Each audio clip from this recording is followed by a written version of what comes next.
जिल्हा परिषद आणि पंचायत समिती निवडणुकीच्या अनुषंगानं आपण या मतदारसंघांमध्ये मतदारांची मतं जाणून घेतोय, त्यांच्या प्रतिक्रिया जाणून घेतोय. आता आपण आकुर्डे जिल्हा परिषद मतदारसंघामध्ये आहोत. काय सांगाल, या मतदारसंघाचा विकास कसा आहे? मतदारसंघाचा विकास म्हणता चाललेला आहे, म्हणजे ठीक चाललेला आहे. पण पुढची पंचवार्षिक बघता एक उज्ज्वल किंवा असं धाडसी नेतृत्व येणं गरजेचं आहे, की सर्वसामान्यांचा विचार अधिक मोठ्या लोकांचाही विचार करून त्यांनी पूर्ण परिसराचा विकास करावा.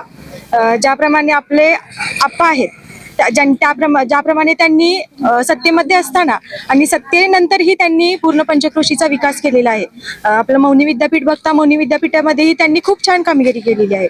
त्याप्रमाणे एखादं नेतृत्व आपल्या इथे लाभलं तर आपल्या पंचक्रोशीचा विकास नक्कीच उज्ज्वल होत जाईल असं वाटतं. शिक्षणाच्या बाबतीत अगदी गारगोटीला शिक्षणाची पंढरी म्हणून ओळखलं जाते. मौनी विद्यापीठाचं बरंच नाव प्रचलित आहे. पण इथं जे तरुण वर्ग आहेत, जे शिकलेले आहेत, कितीतरी सुशिक्षित बेरोजगार आहेत, या सुशिक्षितांच्या हाताला इथं रोजगार नाही आहे या मतदारसंघामध्ये, असं चित्र दिसतंय. तर या सुशिक्षित बेरोजगार जे तरुण आहेत, त्या युवकांच्या तरुणांच्या हाताला इथं रोजगार उपलब्ध होईल का या उमेदवारांच्या माध्यमातून?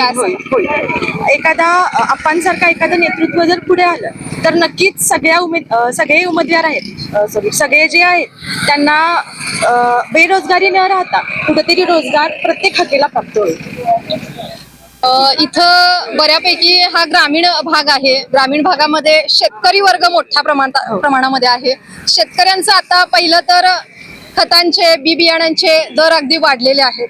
शेतकरी वर्ग कुठेतरी नाराज दिसतोय. तर त्या शेतकऱ्यांच्यासाठी कशा प्रकारच्या योजना किंवा कशा सोयी सुविधा उपलब्ध होतील, काय सांगाल? शेतकऱ्यांचा पहिला प्रश्न आहे तो लाईट संबंधीचा, म्हणजे रात्रीची लाईट आणि दिवसाची लाईट यामध्ये जी काही तफावत झालेली आहे, किंवा एखाद्याला रात्रीच पाण्यावर जायला लागणं आणि त्याच्या घरची परिस्थिती, की जीव मुठीत घेऊन त्याच्या घरचे बसलेले असतात की ती व्यक्ती घरी येऊपर्यंत, ती सध्या परिस्थिती बदलणं खूप गरजेचं आहे. त्याच्यानंतर जे रेट शेतकऱ्यांच्या सुरक्षिततेचा प्रश्न, तो प्रश्न कसा मार्गी लागेल, काय वाटतंय तुम्हाला? लाईटची थोडी जर सोय झाली, म्हणजे आपली शेतीची लाईट जी आहे त्या लाईटची सोय झाली तर त्यांचा बराच प्रश्न मार्गी लागेल, किंवा मोटारींचा जर प्रश्न ते झाला तर बराच प्रश्न त्यांचा मार्गी लागेल.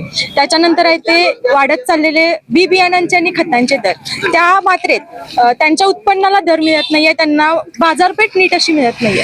त्यांना जर बाजारपेठ चांगली मिळाली तर ते वाढते खत आणि वाढते बी बियाणांचे दर सुद्धा कुठेतरी मागं पडतील. सध्या ग्रामीण भागामध्ये आपण पाहतोय प्राथमिक शाळांची दुरावस्थाच आहे असं म्हणलं तर वावगं ठरणार नाही. आणि कुठेतरी इंग्रजी माध्यमांकडे पालकांचा कल दिसतोय. शाळेमध्ये शिक्षक नाहीयेत अशी एक समस्या आणि असं एक चित्र पालकांकडून आपल्याला पाहायला मिळते.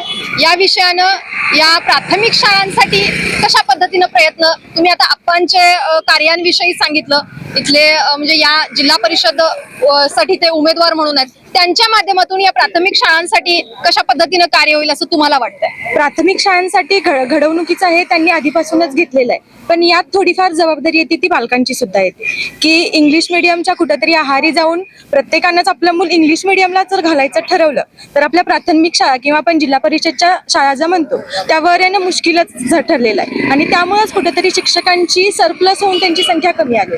त्यामुळे यात जसं नेत्यांचं कार्य आहे तसं कुठेतरी पालकांनी हा थोडाफार विचार करायला हवा. शाळेच्या इमारती सुसज्ज असणं, तिथं डिजिटलाइज्ड असणं, शाळा स्मार्ट शाळा असणं, असं एक पालकांचं म्हणजे अपेक्षा असते आणि ती अपेक्षा काय चुकीची नाहीये. मग त्या अपेक्षेसाठी त्यांच्या याच्यासाठी कशा पद्धतीनं म्हणजे तशी प्रतिकूल कार्य होतील का, काय वाटतं? हो, आता जर आपण आपला पूर्ण भुदरगड तालुक्यातला जर बघितलं, आसपासच्या आता आमच्या आकुर्डे शाळा जर बघितली तर तिथं डिजिटलायझेशन झालेलेच आहे. परिसर असा सुसज्ज केलेला आहे की कुठलाही मुलगा आला तर तिथं असं नाही की थोडा नर्वसनेसने शिकेल. परिसर इतका छान डेव्हलप केलेला आहे की तिथं त्याला खूप म्हणजे एन्थुझियास्टिक वाटेल की शिकायला. शिक्षक सुद्धा तसेच आहेत की म्हणजे एक पाल्य म्हणून त्यांना शिकवतात. त्याप्रमाणे त्यांनी शाळांचाही विकास केलेला. आणि जसं इंग्लिश मिडियमच्या शाळांमध्ये चालतं तो थोडीफार त्यांची पद्धत वेगळी असेल, पण आतापर्यंत आपण ज्यांची जडणघडण झालेली बघितली तर ते सगळे विद्यार्थी आहेत ते आपल्या मराठी शाळेतले आहेत, म्हणजे जिल्हा परिषदच्या शाळांमधले आहेत. त्यामुळे सध्याची परिस्थिती पाहता, सध्याची वाढती स्पर्धा पाहता, तशा पद्धतीनं शिक्षण उपलब्ध व्हावं अशी कुठंतरी अपेक्षा आहेच. हो तेच ते कोण निवडून आल्यानंतर ते आतापर्यंत त्यांनी एका विद्यापीठामध्ये एवढी छान कामगिरी केलेली आहे, म्हणजे जिल्हा परिषदच्या शाळांमध्ये ते नक्कीच कामगिरी करतील.